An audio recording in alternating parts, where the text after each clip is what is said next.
Good morning friends, स्वागत है आप लोग का हमारे चैनल पीवीएन क्लासेस में, जहां आज मैं आपको रोमांटिक पीरियड के बारे में आज कुछ बताऊंगा और उससे रिलेटेड कुछ क्वेश्चन मैं आपके सामने आज जिक्र करूंगा।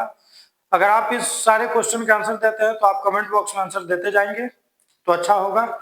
आइए, जो आने वाले यूजीसी नेट एग्जाम के लिए आपके लिए हेल्पफुल होगा। रोमांटिक एज याद करते ही आपके दिमाग में आना चाहिए William Wordsworth, S T. Coleridge, John Keats, Lord Byron, Leigh Hunt, PB शेली, इन सभी लोगों का ध्यान आना चाहिए और उनसे ही रिलेटेड आज कुछ क्वेश्चन पूछे जाएंगे। तो देर न करते हुए आज के वीडियो को शुरू करते हैं रोमांटिक एज से। आइए, पहला क्वेश्चन आपके सामने स्क्रीन पर रहा। Shelley wrote a pastoral elegy on the death of Keats, what was its title. फिर से देख लीजिए, शेली का मतलब यहाँ पीबी शेली की बात की गई है। उन्होंने एक पेस्टोरल एलिगी लिखी थी और वो किसके डेथ पर लिखी थी, या डेथ तो बताया गया है इसमें किट्स की डेथ पर, लेकिन उसका नाम क्या था? क्या उसका नाम थायसिस था, लिस्टस था, एडोनिस था या स्ट्रोफेल था? चलिए फास्ट आंसर देंगे आप लोग, जल्दी से आंसर देंगे। मैं थोड़ा थोड़ा वेट कर लेता हूं, उसके बाद बताता हूं। जल्दी से आंसर देंगे आप सभी लोग। चलिए, तो देखिए, अब थोड़ा सा पढ़ने से क्या होता है कि बातें याद हो जाती हैं।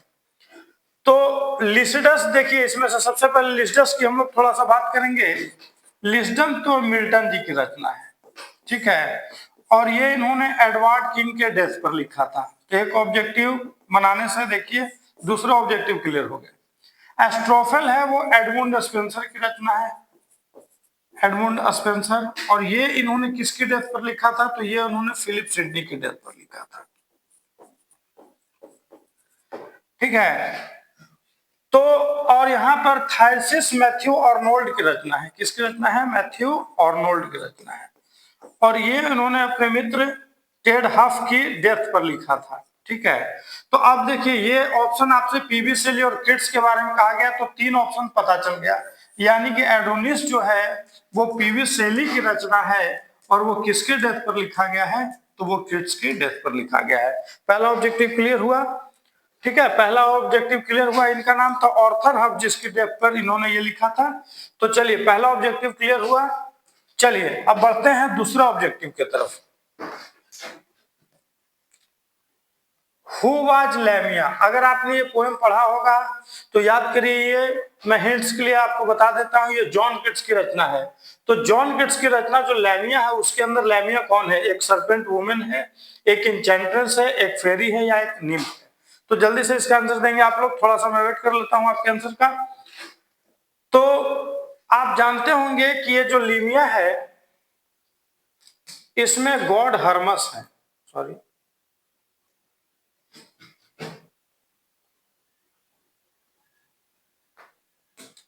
इसमें गॉड हर्मस की कहानी है। तो गॉड हर्मस की कहानी है और आगे चल के उसमें एक निम्फ आई है, लेकिन इसमें से जो लैमिया है वो एक सर्पेंट वुमेन का रोल की है। चलिए अब बढ़ते हैं हम लोग अपने तीसरे क्वेश्चन की तरफ। Kids took the story of Indian from. ये बड़ा ही फेमस क्वेश्चन है, आप लोग, आशा करता हूं आप लोग इसका आंसर देंगे। Kids took the story of Indian, याद करिएगा, जॉन किट्स की सबसे फेमस रचना है इंडियन। तो इंडियन की स्टोरी उन्होंने कहां से ली थी? इंडियन तो एक लॉन्ग पोएम है, लेकिन इसकी स्टोरी यहां से कहां से ली थी? क्या ग्रीक माइथोलॉजी से, इटालियन फोक टेल से, आयरिश लेजेंड से या रोमन मिथ से? तो फास्ट आंसर देंगे। देने वाले लोगों ने आंसर दे दिया। तो ये सबको पता है, ये ग्रीक माइथोलॉजी से लिया गया था। ये कहां से लिया गया था? ये ग्रीक माइथोलॉजी से, और ये 4000 की एक लंबी लाइंस की एक पोएम है, जिसमें एक शेफर्ड को गॉडेस मून से प्रेम हुआ था, उसकी कहानी को इसमें दर्शाया गया है। चलिए बढ़ते हैं किसमें। How many acts are there in lyrical drama the Cenci. अगर आपको पता होगा द सेंसी किसकी रचना है और वो कितनी फेमस रचना है, इसके बारे में आपको पता होगा, तो वो कितने एक्ट का प्ले था, मैं आपको हिंट के लिए बता देना चाहता हूं। यहाँ पर तो ड्रामा लिखा ही हुआ है।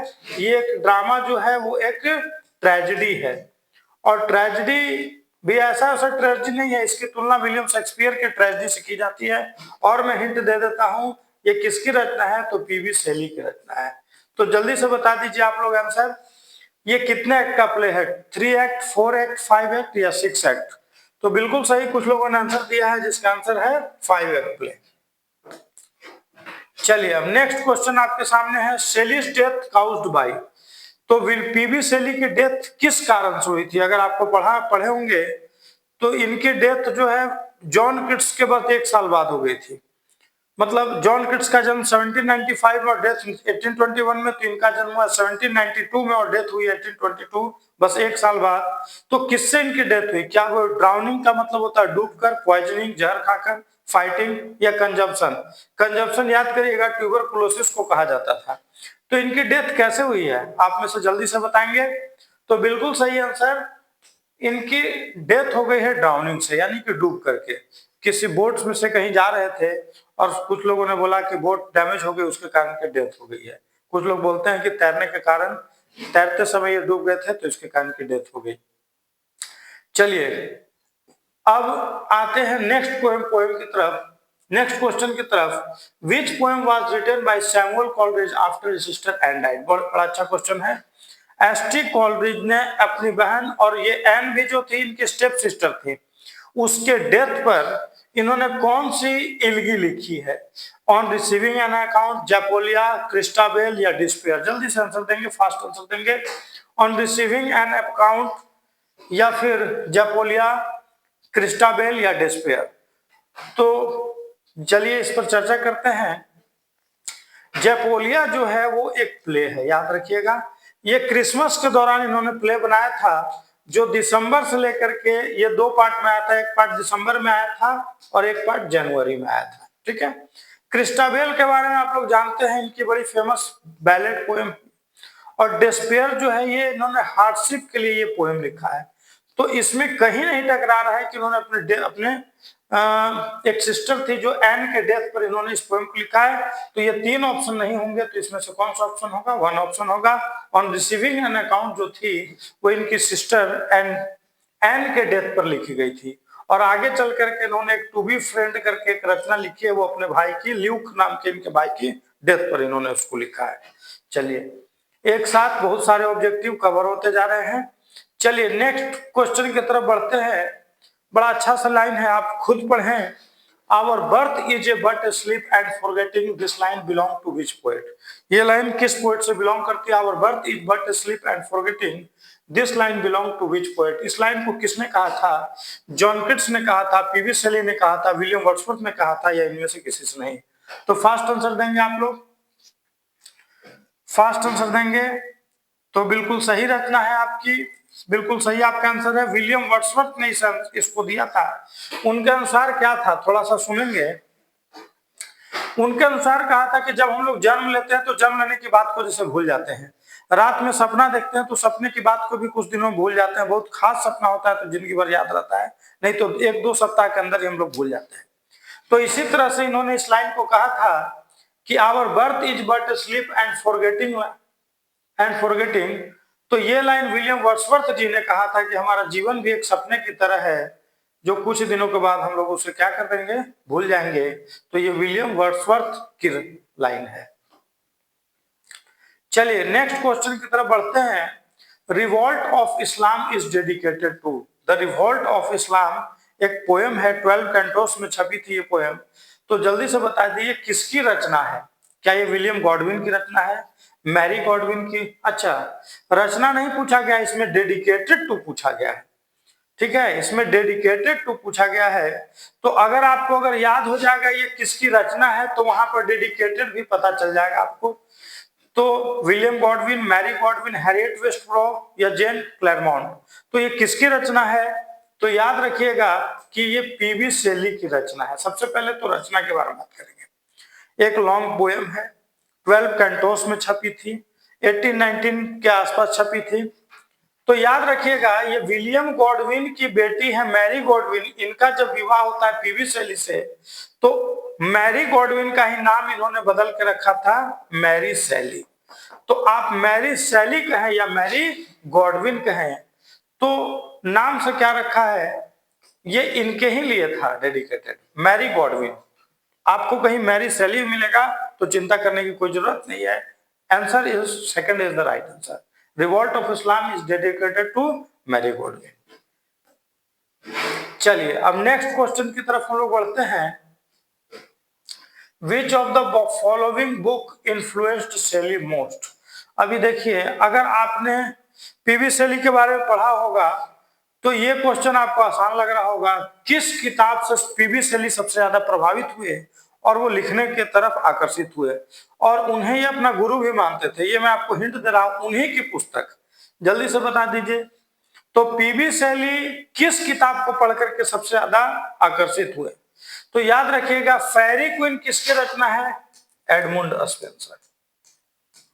और इस किताब को पढ़ करके जॉन किट्स प्रभावित हुए थे, याद रखिएगा। तो आपसे हम जॉन किट्स के बारे में नहीं पूछ रहे, आपसे तो हम पूछ रहे हैं पीबी शेली किस किताब को पढ़ के आकर्षित हुए। ठीक है, एन एसे ऑन मैन किसकी रचना है? अलेक्जेंडर पोप की रचना है। और पॉलिटिकल जस्टिस जो रचना है वो किसकी है? तो विलियम गॉडविन की रचना है।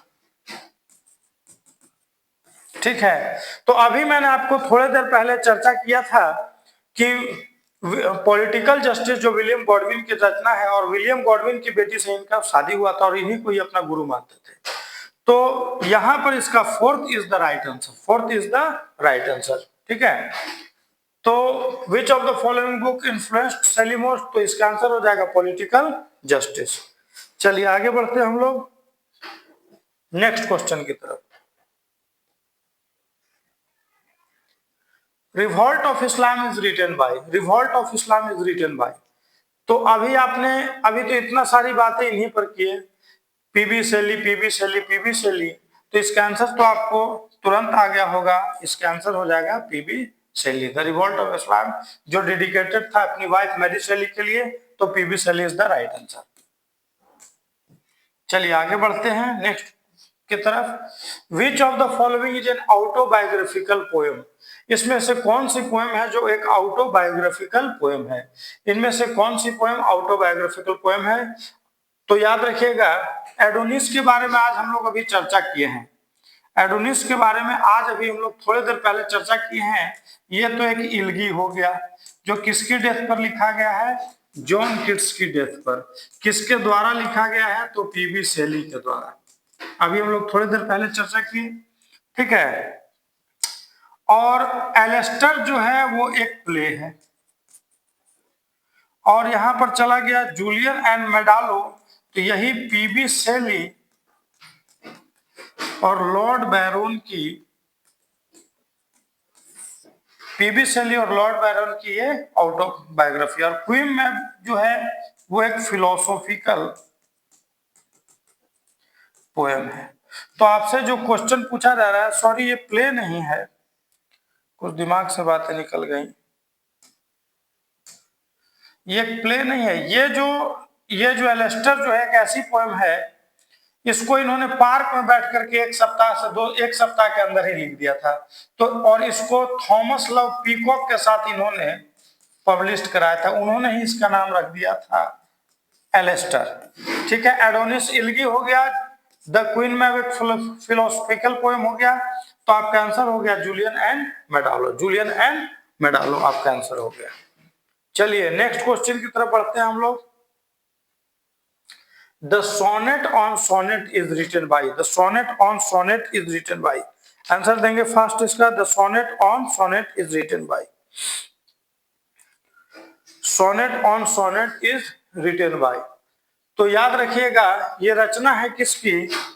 तो sonnet on sonnet is written by William Wordsworth. इसी किताब में इन्होंने शेक्सपियर टू मिल्टन दोनों का जिक्र किया है, शेक्सपियर और मिल्टन के सोनेट का जिक्र किया है। ठीक है, तो William Wordsworth, the sonnet on sonnet is written by William Wordsworth. चलिए नेक्स्ट क्वेश्चन की तरफ बढ़ते हैं। When did French revolution begin, when did French revolution begin. तो आपको पता होगा ये क्वेश्चन भाई रोमांटिक एज में क्यों आया फ्रेंच रिवॉल्यूशन, तो आप जानते होंगे फ्रेंच रिवॉल्यूशन ने ही एरिस्टोक्रेसी से डेमोक्रेसी लाया, राजतंत्र से लेकर के प्रजातंत्र को लाया। तो इसके कारण इसने एक नया पाठ पढ़ाया, किसका? लिबर्टी का और फ्रीडम का इन्होंने पाठ पढ़ाया। ठीक है, और इसी फ्रेंच रिवॉल्यूशन नेपोलियन बोनापार्ट निकल करके बाहर आया था। तो फ्रेंच रेवोल्यूशन शुरुआत कब हुआ था? 1789 और चला था 1799, 10 सालों तक ये चला था। ठीक है, और इसका प्रभाव इसका प्रभाव विलियम वर्ड्सवर्थ पर इतना पड़ा कि उन्होंने द प्रिल्यूड नाम की अपनी रचना में इसका पूरा जिक्र किया है। लॉर्ड बैरोन भी इससे बहुत ज्यादा प्रभावित थे और पीबी शैली तो प्रभावित नहीं थे। तो इसलिए फ्रेंच रिवॉल्यूशन का रोमांटिक एज पर एक बड़ा प्रभाव पड़ा, इसलिए ये क्वेश्चन इसके लिए बड़ा इंपॉर्टेंट है। तो याद रखिएगा 1789 आपसे पूछ रहा है कि कब शुरुआत हुआ, तो 1789 इज द राइट आंसर। ठीक है, Wordsworth made the nature of man's. आप प्रकृति को क्या मानते हैं? हम लोग जब बीएड कर रहे थे तो प्रकृति को क्या माना गया था, विलियम वर्ड्सवर्थ ने नेचर को क्या माना, इसके बारे में आइए चर्चा करते हैं। क्या वो टीचर है, मदर है, चाइल्ड है कि लवर है? तो इसमें दो पर आप कंफ्यूज हो रहे होंगे, ये दोनों पर तो कंफ्यूज हो नहीं सकते, प्रकृति मदर हो सकती है, टीचर हो सकती है। तो हम लोग के एजुकेशन पार्ट में ही सिखाया गया था कि नेचर से बेस्ट टीचर दुनिया में कोई नहीं है। बच्चे को समझाते रहिए, लेकिन इसको कभी कभी बैड टीचर भी माना गया है। जैसे बच्चे को समझाते रहिए कि आग के पास मत जाओ, नहीं मानेगा। जब आग के पास जाएगा उसको पता चलेगा कि इसमें जल रहे हैं हम, तो उसके बाद जाना छोड़ देगा।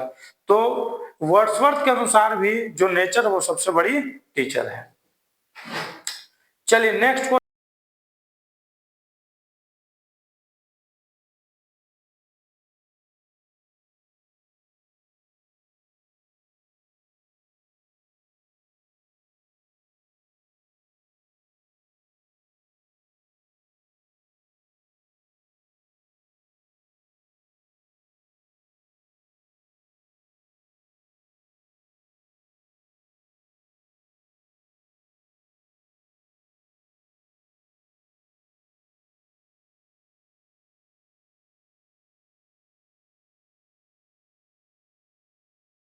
याद रखना ये ओड टू वेस्ट विंड इनकी रचना, जॉन किट्स की रचना नहीं है। ओड टू वेस्ट विंड रचना है किसकी? तो पीबी शैली की। ठीक है, और ये जो है वो एक लिरिकल पोएम है, शॉर्ट लिरिकल पोएम। तो जब शॉर्ट लिरिकल पोएम और आपके ऑप्शन में लिरिक वर्ड है ही, तो हम क्यों ना इसको आंसर मार दें। चलिए नेक्स्ट क्वेश्चन आपके स्क्रीन पर आ, which bird was killed in the rime of ancient mariner? Which bird was killed in the rime of ancient mariner? Rime of ancient mariner अगर आप पढ़े होंगे, क्लास 10th की पुस्तक में भी था, पहले के सिलेबस में बाद में हटाया गया, तो 2 पार्ट था, जबकि इसके 7 पार्ट हैं। ग्रेजुएशन में पार्ट 1 में भी इसको पढ़ना था। Which bird, rime of ancient mariner की हम लोग बात कर रहे हैं। Which bird was killed in the rime of ancient mariner? तो याद रखिएगा ये किसकी रचना है, थोड़ा सा याद रखना है, ये एसटी कोलरिज की रचना। और इसके बारे में आपको बताता हूं कि ये छपा था किसमें, तो लिरिकल बैलेड में छपा था। किसमें? तो लिरिकल बैलेड। लिरिकल बैलेड कौन कौन मिलकर छपवाए थे? तो विलियम वर्ड्सवर्थ जी थे और साथ में इनके एसटी कोलरिज थे। ठीक है, तो विलियम वर्ड्सवर्थ और एसटी कोलरिज के साथ मिलकर के छपा लिरिकल बैलेड। और लिरिकल बैलेड कब आया था? 1798 में। तो इसमें एक समुद्र में जाकर के एक पानी का जहाज फंस जाता है, उसकी बहुत फेमस लाइन है, the water water everywhere but not any drop to drink. पानी के बीच हम फंसे हुए हैं लेकिन एक भी बूंद पानी को पीने को नहीं। उसमें और लाइन है, ice was here, ice was there, ice was everywhere. तो जब समुद्र की बात है तो एक लार्ज सी बर्ड होता है, तो सी बर्ड तो आप जानते हैं कि स्पैरो होगा नहीं, पैरोट होगा नहीं, ईगल होगा नहीं, एल्बाट्रॉस ही होगा, एक लार्ज सी बर्ड। इसी को एंशिएंट मैरिनर अपने तीर धनुष से इसको मार देता है और उसके बाद ही उनके शिप पर कहर टूटता है गॉड का। ठीक है, सब कोई मर जाते हैं सिवाय उस एंशिएंट मैरिनर के, और वही फिर लास्ट में वेडिंग गेस्ट को ये कहानी सुनाता है। ठीक है, एसटी कोलरिज की रचना है। चलिए आइए नेक्स्ट रचना, नेक्स्ट क्वेश्चन है, Cockney school of poetry phrase point on analogy with the. Cockney school of poetry क्या है, इस फ्रेज को किसने दिया, किसके लिए दिया, थोड़ा सा इस पर हम लोग चर्चा करेंगे। फास्ट आंसर देंगे, चलिए फास्ट आंसर देंगे। तो याद रखना कि कॉकनी स्कूल ऑफ पोएट्री ये वर्ड किसी अच्छाई के लिए नहीं दिया था, ये बुराई के लिए दिया गया था। तो ये बुराई की गई थी ले हंट की। ठीक है, और बाद में आकर के इसमें जॉन किट्स को शामिल कर लिया गया था, ठीक है, और पीबी शेली को भी इसमें शामिल किया गया था। तो हुआ था क्या कि ये जो टर्म आया था ब्लैकवुड नाम की मैगजीन में आया था, ब्लैकवुड नाम की मैगजीन में आया था, और इसको देने वाले व्यक्ति थे जॉन विल्सन। तो अब देखिए, अगर आपसे एक क्वेश्चन पूछा गया तो कई क्वेश्चन कंप्लीट हो जा रहे हैं। कॉकनी स्कूल ऑफ पोएट्री में कौन कौन थे? ले हेड थे, जॉन किट्स थे, और पीबी शेली को रखा गया था। किस मैगजीन में इस वर्ड को छापा गया था? तो ब्लैकवुड्स की मैगजीन में। और जॉन विल्सन ने अपना, इनकी अलग एक मैगजीन आती थी क्वार्टरली रिव्यू करके, तो ये इन्होंने तो एंडीमियन पोएम पर भी कटाक्ष कर दिया था, उस पोएम में भी गलतियां निकाल दी थी। एंडीमियन जो कि 4000 लाइन्स की रचना है।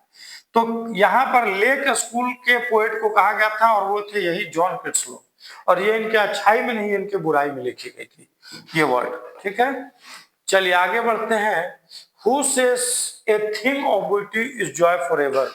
Who says a thing of beauty is joy forever? ये लाइन किसने कहा था? तो फास्ट आंसर देंगे आप लोग। क्या ये पोप ने कहा था, विलियम शेक्सपियर ने कहा था, जॉन किट्स ने कहा था, या एसटी कॉलरिज ने कहा था? अगर आप लिटरेचर के स्टूडेंट होंगे तो ये लाइन तो आपने जरूर ही पढ़ा होगा कि a thing of beauty is Joy for ever, a thing of beauty is Joy for ever. तो याद रखिएगा, ये लाइन लिया गया है कहां से? तो इंडीमियन की सबसे पहली ही लाइन है इस पोएम में। ए थिंग ऑफ ब्यूटी, इस पोएम के माध्यम से पोएट कहना चाहते हैं कि आप दुनिया के किसी भी सुंदर चीज से जुड़ जाइए, तो उसके बाद आपके जीने का मकसद ही बदल जाएगा। और ये इंडीमियन की ओपनिंग लाइन है। और इंडीमियन जब लिखने की बात आती है, तो मैं अभी बताया हूं 4000 लाइन्स की एक लंबी सी पोएम है, और उसके लिखने वाले का नाम क्या है? जॉन किट्स है। तो जॉन किट्स आपसे पूछ रहा है thing of beauty Joy for ever किसने कहा है? तो इसका आंसर हो जाएगा जॉन किट्स। क्लियर है? चलिए नेक्स्ट आ गया, Shelley was expelled from the Oxford University for the publication of. इसमें से किस पब्लिकेशन के साथ ही पीबी शेली को ऑक्सफोर्ड यूनिवर्सिटी से निकाल दिया गया था? जल्दी से आंसर देंगे आप लोग। The mask of anarchy, revolt of Islam, on the necessity of atheism, या हेलास? जल्दी से आंसर देंगे। तो आपको पता होगा ऑन द रिवॉल्ट ऑफ इस्लाम तो इन्होंने अपनी वाइफ को डेडिकेट किया था, इसके लिए ऐसा कुछ नहीं हुआ था। ऑन द नेसेसिटी ऑफ एथेइज्म एक पैम्फलेट था, छोटी सी पत्रिका के रूप में आती थी, तो इसको इन्होंने लिखा। तो एथेइज्म का मतलब होता है नास्तिकवाद, ठीक है। One who does not believe in God is called atheist. और उस पर इन्होंने लिखा था कि नास्तिकवाद क्यों जरूरी है। और उस समय ईसाई धर्म अपने परवान पर चढ़ा था, और वहां पर इस तरह की अगर आप रचना लिखते हैं तो वहां प्रिंसिपल के पास जब कंप्लेन गया तो उन्होंने इनको क्या किया था? टर्मिनेटेड आउट, इनको कॉलेज से निकाल दिया गया था। तो ऑन द नेसेसिटी ऑफ एथेइज्म, ठीक है। चलिए अगला क्वेश्चन देखिए। इस क्वेश्चन का तो कोई मतलब ही नहीं रह गया, क्योंकि मैंने कई बार इसका जिक्र कर दिया है। इंडीमियन कंटेन्स हाउ मेनी लाइन्स, मैंने कितनी बार जिक्र कर दिया है आज ही के क्लास में। तो अब इसका आंसर बताने की कोई जरूरत है नहीं। 4000 लाइन्स की एक लंबी सी पोएम है इंडीमियन, और किस माइथोलॉजी पर लिखी गई है? तो ग्रीक माइथोलॉजी पर लिखी गई है, ठीक है। ग्रीक माइथोलॉजी पर यह पोएम लिखी गई है, और इसमें सिंथिया जो होती है वो इसकी हीरोइन होती है, ठीक है, गॉडेस मून। चलिए अगला बढ़ते हैं आगे question. Who wrote the famous preface to the lyrical ballad? चलिए ये भी बड़ा जानदार क्वेश्चन है, और याद रखना है किसी के साथ रोमांटिक एज की शुरुआत हुई थी। Who wrote the famous preface to the lyrical ballad? Who wrote the famous preface to the lyrical ballad? तो याद रखना, पहले लिरिकल बैलेड किसकी रचना है ये बताइए। तो S T Coleridge plus William Wordsworth मिल करके इसको छपवाए थे। ये तो क्लियर हो गया। तो जब आंसर होगा तो इन्हीं दोनों में से कोई होगा, तो क्यों ना इन दोनों ऑप्शन को काट दें, ठीक है। तो याद रखिएगा, लेकिन 1798 में आ गई थी लिरिकल बैलेड, 1798 में।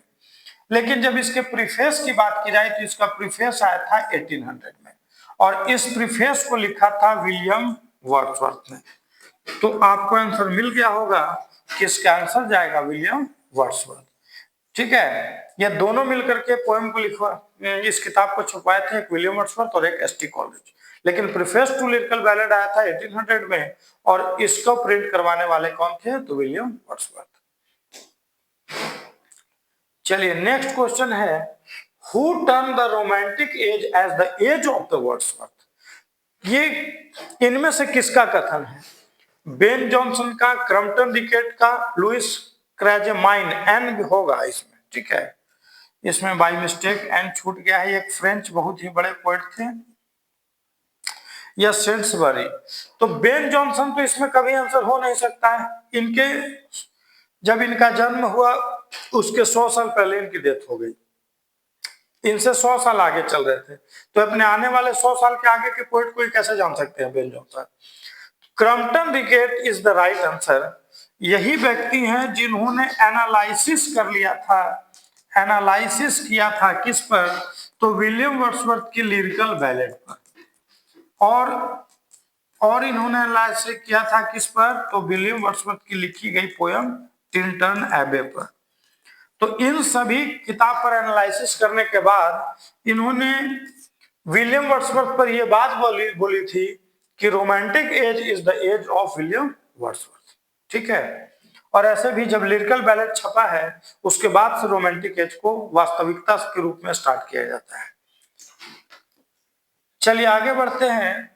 When were the lyrical ballad published? अब इस क्वेश्चन का कोई मतलब नहीं रहा क्योंकि इससे जस्ट पहले वाले क्वेश्चन में मैंने इसका आंसर दे दिया है कि लिरिकल बैलेड आया था 1791 में, लिरिकल बैलेड आया था 1798 में, और 1800 में आया था प्रीफेस टू लिरिकल बैलेड, ठीक है। चलिए आगे बढ़ते हैं। द सेंसी जिसके बारे में बात कर रहे थे थोड़ी देर पहले, ड्रामा था, वो किसको डेडिकेट किया गया है? तो सेंसी के बारे में हम लोग बात कर लिया है कि सेंसी क्या है? एक ड्रामा है। सेंसी क्या है? एक ड्रामा है। कितने एक्ट का प्ले है? तो 5 एक्ट का प्ले है।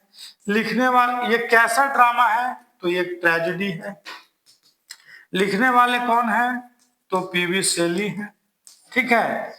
तो इतना जानने के बाद जानिएगा कि जॉन किट्स से और पीवी शेली से अगर क्लोज कोई आदमी था, ले हंट था। इन दोनों के बड़े भाई की तरह इन्होंने काम किया। ले हंट ने जॉन किट्स के भी बहुत सारे पोएम को पब्लिश कराने में इन्होंने बड़ा मदद किया है, और पीवी शेली के साथ। तो पीवी शेली ने इसीलिए इनके पर एक ये जो सेंसी लिखा उनको डेडिकेट किया, किसको? ले हंट को।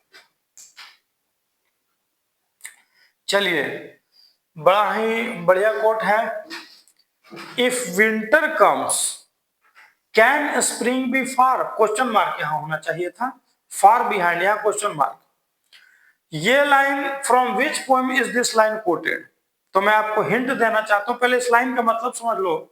विंटर कहा गया है इंग्लैंड की ठंड को। इंग्लैंड में जब ठंड आती है तो उसको दुख से तुलना किया है।